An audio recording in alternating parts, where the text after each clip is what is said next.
We're going to look at a model with many brands. Okay? A model in which there are many firms. There's going to be n firms. This is going to model of something. This is going to be a model of something called monopolistic competition. Monopolistic, where does that come from? You're a monopoly in your own variety. Carlsberg is the only company producing Carlsberg beer. Okay? So since they're the only one producing that beer, they have some market power that can change the price. We still have competition though, because there's many of beer producers. So it's not like you can do whatever you want with your price, because there are many other beers that consumers can go to. Okay? Okay, now this is the technology. We're gonna have, again, constant marginal cost, and then the increasing returns part is gonna be represented by this decreasing average cost curve. Why decreasing? Well, the simplest way to think about it is that there are some fixed cost of production, R&D, for marketing, for whatever you want. The more you produce, as the marginal costs are constant, you're able to spread your average cost, your fixed cost over a larger number of units of output, and therefore your average cost decline. In this model, we're going to assume that there is free entry of firms, meaning there's nothing preventing firms from entering the market or exiting the market. Now, what does that mean for us? Well, when would a firm enter the market? Well, a firm is going to enter the market if it expects to make some profits. So if in the market there are some profits to be made, firms will enter the market. Firms will keep on doing that until the profits in the economy go to zero. We're going to think that all firms are identical just for simplicity, but the idea here is if there are profits in the market, firms will enter until these profits go to zero. If you said you're not making profits in the market, you're making losses, well, firms will exit. And firms will exit until the profits will go back to zero. Okay? Simple? Yeah. But there's a tricky part here. This is not like the war of perfect competition, entry and exit simply shifts the demand curve. Here, how many beers there are in the aisle of Bilka affects the market power that each firm has. If there's only one other type of beer, maybe it sucks, right? You can increase a larger price, charge a larger price on your beer. If instead your beer is competing against 1,000 different beers, it's not going to really change that much your price. Because there's likely a variety that's very similar to yours. So if you increase your price, consumers are going to run away much faster. So here, the entry and exit of firms not only affect how we divide the pie between beer producers, it also affects the slope of the demand curve. In other words, when firms enter, your demand curve will shift to the left. But now, because there's more varieties in the market, our consumers are going to be more sensitive to any price changes that we make. So as firms enter, not only the demand shifts to the left, it also becomes flatter. It also becomes more elastic. Okay? So let's start with some short-run equilibrium without trade. Okay, let's pick our representative firm here. Revenue crossing marginal cost define our equilibrium, our profit maximizing equilibrium. We have a price P0. Are you making a profit here? The price is the average revenue. Right? Price times quantity divided by quantity is price. That's the average revenue.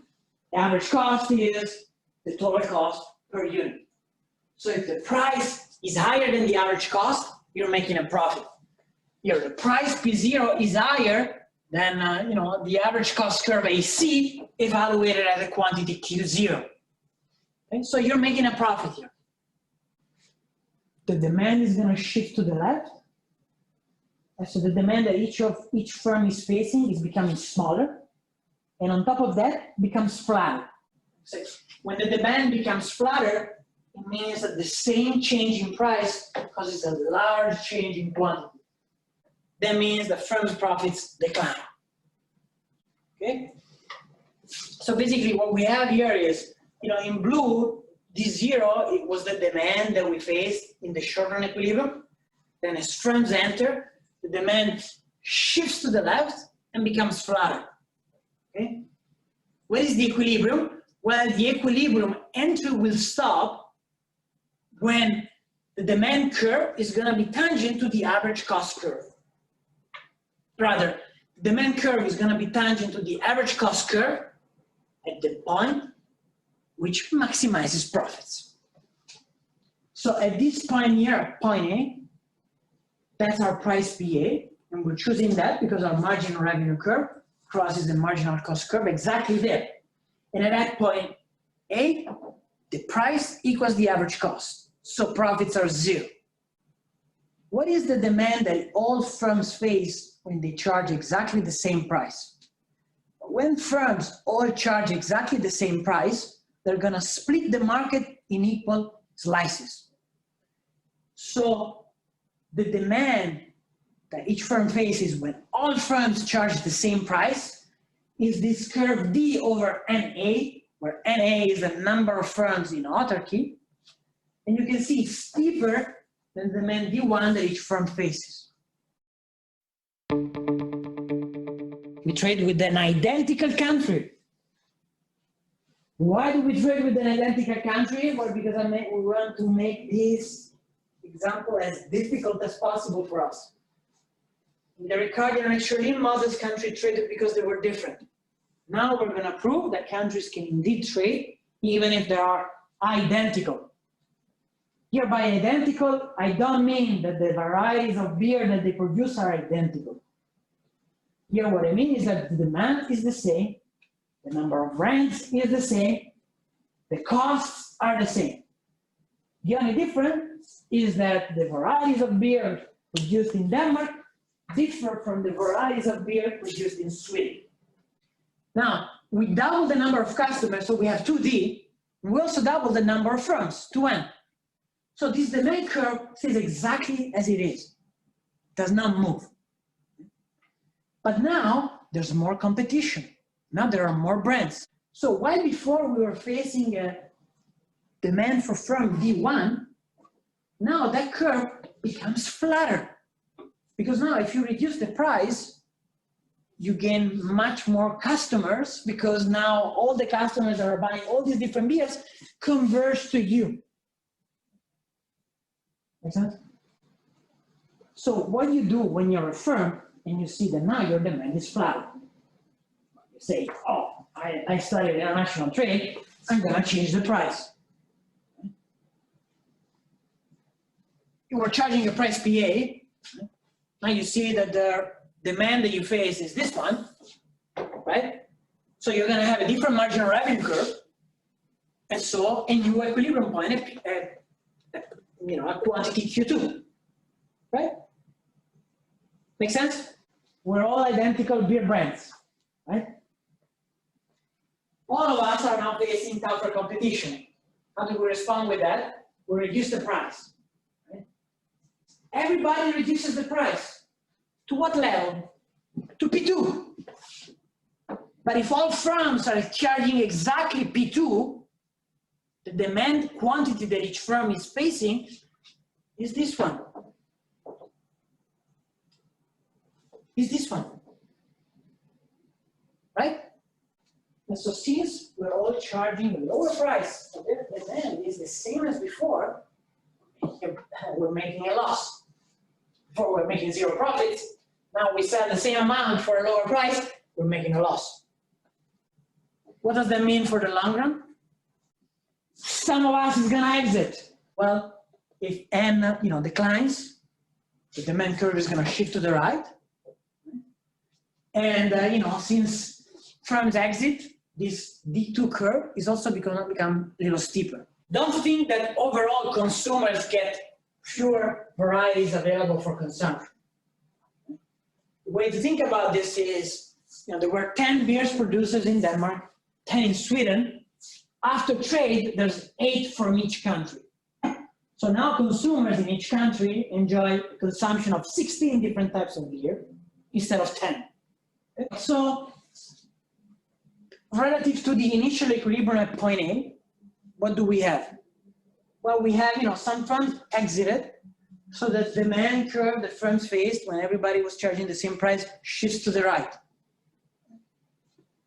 So the demand curve that each firm faces is also more to the right. Okay? And overall, it's going to be flatter than the autarky case, but that doesn't matter. Okay? But what is the main point here? Is it a good thing for firms and for consumers? Now we are more towards the right. Well, being more towards the right means that we move down the average cost curve. It means that relative to the autarky equilibrium PA, firms are now more efficient. Firms are now, each surviving firm is larger than before, which makes sense because some firms exited. And being larger, they're able to spread their fixed cost over a larger number of units of output.